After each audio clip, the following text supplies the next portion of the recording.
So hey guys, welcome back. This side जो ओम प्रकाश।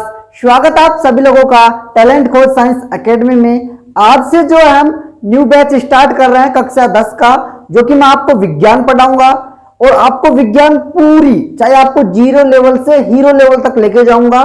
आपको चाहे कुछ भी ना आए, कुछ एलिमेंट्स, पदार्थ, मैटर क्या होता है, कंपाउंड यौगिक क्या होता है, मिश्रण क्या होता है, चाहे कुछ भी ना आए, लेकिन मैं आपको इस क्लास में पूरा जीरो लेवल से पढ़ाऊंगा।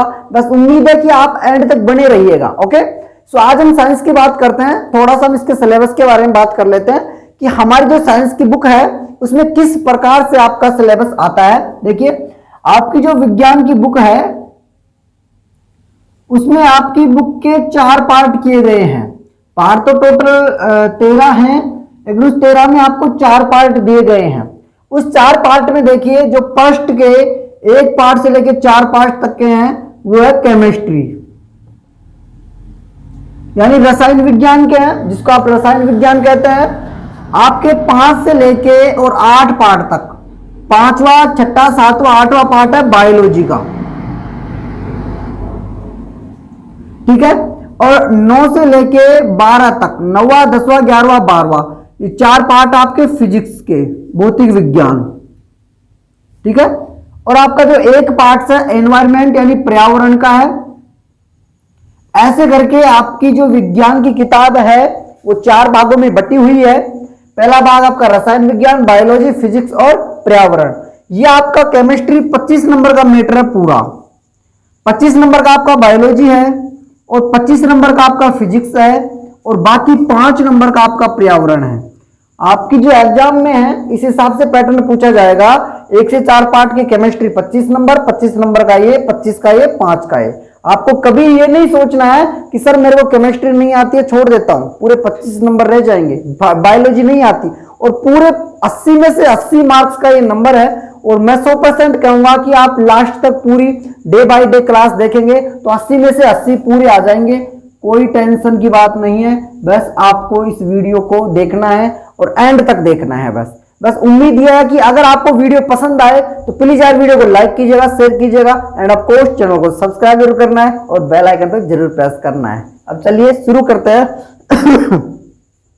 देखिए, अब ये हो गया हमारा सबसे पहला पार्ट। हम स्टार्ट करेंगे केमिस्ट्री, और केमिस्ट्री में हम पहला पार्ट है आपका रासायनिक अभिक्रिया एवं समीकरण। दूसरा पार्ट आपका अम्ल और क्षारक एवं लवण। तीसरा पार्ट आपका धातु, अधातु और उपधातु। और चौथा है कार्बन एवं उसके अपर रूप। और देखिए, ये चारों पार्ट एक दूसरे से जुड़े हुए हैं। पहला पार्ट अगर आपको कंप्लीट आता है तो दूसरा याद हो जाएगा, दूसरा याद है तो तीसरा कंप्लीट है, चौथा पार्ट ऑटोमेटिकली कार्बन के बारे में है, ठीक है। तो पहला पार्ट स्टार्ट करते हैं हम। देखिए, वीडियो अगर लंबी हो जाए तो प्लीज पूरी देखिएगा, ओके, लेकिन जीरो लेवल से पढ़ाएंगे। पहला पार्ट है, उसका नाम है रासायनिक अभिक्रिया एवं रासायनिक समीकरण, ठीक है। ये भी हम अगर इस पार्ट को पढ़ते हैं तो देखो, इसको हम 4 भागों में बांट देते हैं, ठीक है। पहला भाग इसमें परिवर्तन आता है, दूसरा भाग इसमें रासायनिक अभिक्रिया जितने भी समीकरण हैं वो आते हैं, तीसरा पार्ट इसमें अभिक्रियाएं आएगी, जितनी भी अभिक्रिया होती है, जैसे संयोजन अभिक्रिया, वियोजन अभिक्रिया, इसको योगात्मक क्यों कहते हैं, अपघटन अभिक्रिया क्यों कहते हैं, ठीक है। और जैसे कि रेडॉक्स अभिक्रिया, अपचयन, उपचयन इसमें आ जाएंगे। आपकी ऊष्माक्षेपी, ऊष्माशोषी, प्रतिस्थापन, द्विविस्थापन, ये सारी अभिक्रिया है। चौथा विकृत गंधिता है और एक आपका संचारण। ऐसे करके 5-6 टॉपिक है इसमें। पहला पार्ट स्टार्ट करते हैं, रासायनिक अभिक्रिया एवं समीकरण। रासायनिक अभिक्रिया एवं समीकरण, इसमें पहला टॉपिक हम स्टार्ट करेंगे पार्ट फर्स्ट। आज पार्ट फर्स्ट कंप्लीट करेंगे, उसका नाम है परिवर्तन। आज तक हमने कई सारा परिवर्तन देखा है, वैसा ही परिवर्तन सबसे पहला टॉपिक आता है इसमें, परिवर्तन। चेंजेज क्या है, आज तक हमने कई सारी चीज देखी है जिनमें बदलाव देखा है। अब यहाँ पे परिवर्तन की अगर बात करें हम परिभाषा की डायरेक्ट, तो ऐसा पदार्थ जिसके ताप, जिसका आकार, अवस्था, रंग एवं स्वाद में जो बदलाव आता है उसी को परिवर्तन कहते हैं। ऐसा पदार्थ जिसके ताप, रंग, स्वाद, आकार, अवस्था में अगर कोई बदलाव आ रहा है तो उसे क्या कहेंगे, परिवर्तन कहेंगे। और ये परिवर्तन दो प्रकार के होते हैं। परिवर्तन कितना प्रकार का होता है? दो प्रकार का होता है। एक परिवर्तन होता है भौतिक परिवर्तन यानी फिजिकल चेंजेज, और एक होता है रासायनिक परिवर्तन या रासायनिक परिवर्तन। ठीक है, ऐसे करके परिवर्तन दो होते हैं, भौतिक और फिजिकल। देखो भौतिक में क्या होता है कि कोई भी पदार्थ है उसकी अवस्था में भी परिवर्तन हो जाएगा, लेकिन भौतिक में जो भी परिवर्तन होगा ना उसको आप वापस, वो एक अस्थायी परिवर्तन होगा और वापस उसी ही अवस्था में उसको ला सकते हैं। और केमिकल में क्या होगा कि जो भी अवस्था है आपकी उसको वापस पुनः उस अवस्था में नहीं आ सकते, जो बदलाव हो गया सो हो गया। इसको हम अंतर के रूप में पढ़ते हैं। देखिए हमसे कैसे कैसे क्वेश्चन पूछ सकता है। एक क्वेश्चन तो हमसे यह पूछेगा कि रासायनिक परिवर्तन एवं भौतिक परिवर्तन में अंतर स्पष्ट कीजिए, या फिर हमें एक कोई एग्जांपल दे देगा और वो पूछेगा कि कौन सा परिवर्तन है। ऐसे करके दो टाइप के क्वेश्चन पूछेगा और दोनों टाइप का क्वेश्चन हम इसी वीडियो में सोल्व कर देंगे। ठीक है, एक आता है भौतिक परिवर्तन, फिजिकल चेंजेज,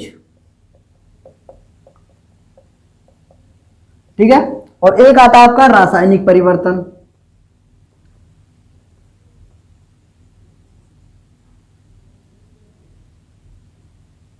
अब देखिए भौतिक परिवर्तन क्या होता है। भौतिक परिवर्तन में वह परिवर्तन जिसमें नया पदार्थ नहीं बनता है, नया पदार्थ या फिर उत्पाद। देखिए अभिकारक एवं उत्पाद की बात करेंगे जब हम अभिक्रिया पढ़ेंगे। नया पदार्थ या उत्पाद नहीं बनता है, ये ध्यान रखना है। ठीक है, इसमें नया पदार्थ या उत्पाद बनता है। मैं लिखूंगा नहीं क्योंकि टाइम बहुत ज्यादा हो जाएगा।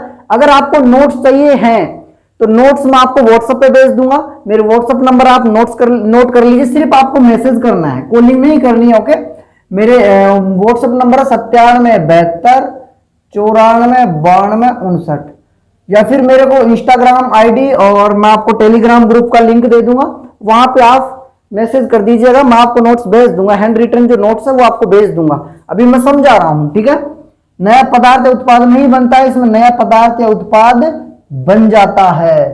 ठीक है, नया उत्पाद बन जाएगा। जैसे मान लो कि हमारे पास में एक नाम से कि क्या था, जैसे मान लो कागज को फाड़ना। हमने कागज को साफ फाड़ दिया। जैसे ही हमने कागज को फाड़ा तो जैसे ही कागज को फाड़ा तो वो कागज ही तो रहा, कागज के अलावा कुछ और बन गया। जैसे मान लो मेरे पास में ये कागज है, ठीक है, मैंने इसको फाड़ा तो ये कागज ही तो है और कुछ तो नहीं बनाना। तो ये सेम टू सेम है, तो नया उत्पाद नहीं बनता है, इसमें कभी भी नया उत्पाद नहीं बनता है। और आप किसी भी चीज को फाड़ रहे हो तो वो कब, जैसे फलों को काटना, आप काट भी रहे हैं फलों को, तो ये तो नहीं कि सर सेब था मैंने काटा उसको अनार बन गया, हुआ है कभी? नहीं होगा, इम्पॉसिबल।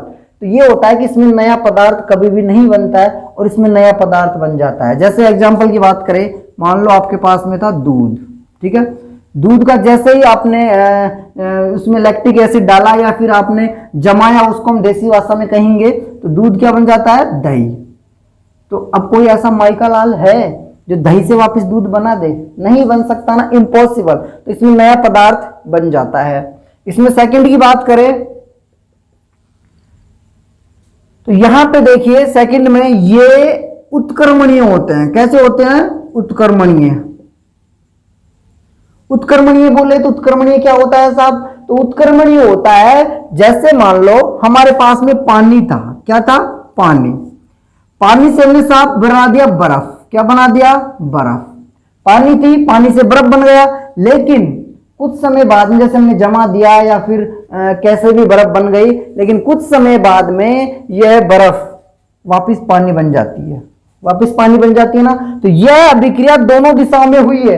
पानी से बर्फ बना है और बर्फ से पानी बना है। अगर यह अभिक्रिया हो रही है तो इसे कहेंगे उत्क्रमणीय। क्या कहेंगे? उत्क्रमणीय। अगर मान लो क्वेश्चन ये पूछ ले कि भाई साहब इसे उत्क्रमणीय क्यों कहते हैं, तो इसे उत्क्रमणीय इसलिए कहते हैं क्योंकि ये दोनों दिशाओं में होती है, बर्फ से पानी, पानी से बर्फ, इसलिए इसमें कहेंगे ये अनुत्क्रमणीय होती है। ये अनुत्क्रमणीय, या तो आप अनुत्क्रमणीय बोल सकते हैं या फिर आप इसको बोल सकते हैं कि यह उत्क्रमणीय नहीं होते हैं। अंतर में यही तो होता है, एक होता है दूसरा नहीं होता है। ओके, ये दोनों दिशाओं में चलती है। अगला थर्ड पॉइंट डाल सकते हैं, ये दोनों दिशाओं में होती है। यह दोनों दिशाओं में होती है और ये अग्र दिशा में होती है ना।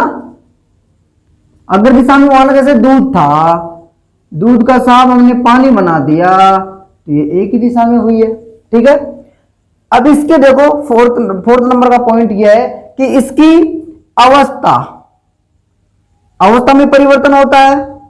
ठीक है, इसके आकार में परिवर्तन हो जाता है, इसके ताप में परिवर्तन होता है और इसकी अवस्था के साथ साथ इनके साथ साथ इसमें रासायनिक परिवर्तन होता है।